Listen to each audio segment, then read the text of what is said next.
Hello students, welcome to our channel. इस video में हम देख रहे हैं बोर्ड एग्जाम्स 2026 के पॉइंट ऑफ व्यू से मैथ्स के कुछ important questions. Question number 16 question में दिया है two coins are tossed simultaneously. दो कॉइन्स है उसको साइमल्टेनियसली टॉस किया गया है। What is the probability of getting at least one head, at most one tail, a head and a tail. तो क्वेश्चन में तीन सब क्वेश्चंस पूछे हैं। यहाँ पे आपको कुछ वर्ड दिख रहे हैं, at least, at most.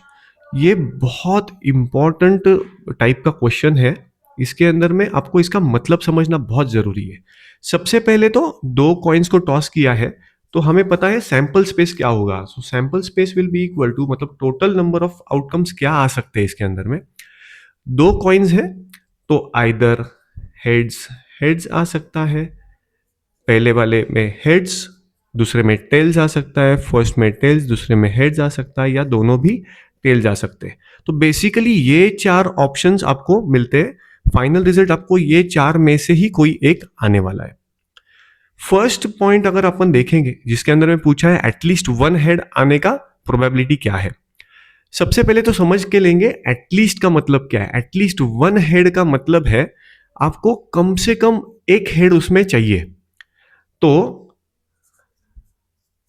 At least one head का मतलब है इसका जो भी आपको आउटकम है वो एक तो एक हेड आना चाहिए, दैट इज हेड्स और टेल्स वाला ऑप्शन भी चलेगा, या टेल्स और हेड्स वाला भी ऑप्शन चलेगा, या एक से ज्यादा भी चलेगा। एटलीस्ट वन हेड बोला है तो दो हेड्स भी चल सकता है। तो ये आपका इवेंट होने वाला है।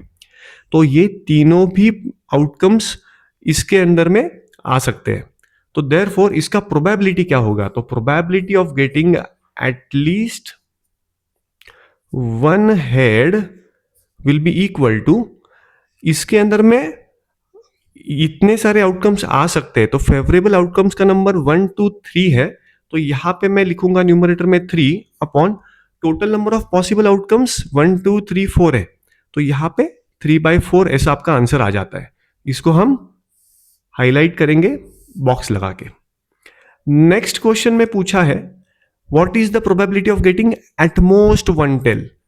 एटमोस्ट का मतलब यह है कि ज्यादा से ज्यादा आपको एक टेल चाहिए। एटमोस्ट मतलब ज्यादा से ज्यादा आपको एक टेल चाहिए।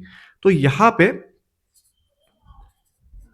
एटमोस्ट वन टेल के अंदर में जो भी आउटकम्स आते हैं उसको हम लिख सकते हैं एटमोस्ट वन टेल, मतलब ज्यादा से ज्यादा एक टेल है तो हम हेड्स या टेल्स वाला ऑप्शन इसमें ले सकते हैं, टेल्स हेड्स वाला ऑप्शन इसके अंदर में ले सकते हैं।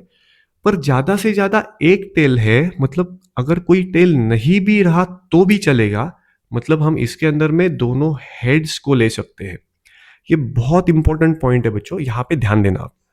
तो therefore probability of getting at most one tail will be equal to, यहां पे 1 2 3, तो न्यूमरेटर में हम 3 आउटकम्स लिख सकते हैं और total number of possible outcomes तो हमारे पास 4 है। तो इसका भी आंसर 3/4 आता है।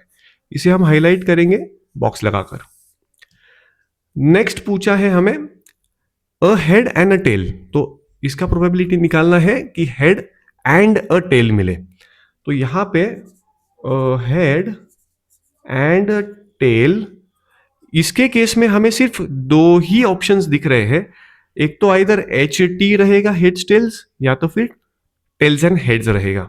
तो इसके अंदर में हेड्स एंड टेल्स या टेल्स एंड हेड्स, ये दो ही पॉसिबल आउटकम्स है।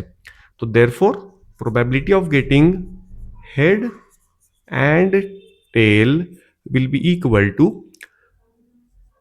2 आएगा न्यूमरेटर में अपॉन डिनोमिनेटर विल बी 4।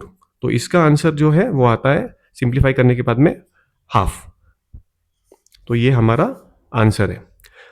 तो यहां पे फर्स्ट पॉइंट में जो पूछा था एटलीस्ट वन हेड का प्रोबेबिलिटी, वो हमारा आता है 3/4। एटमोस्ट वन टेल का प्रोबेबिलिटी वो आता है वापिस हमारा 3/4।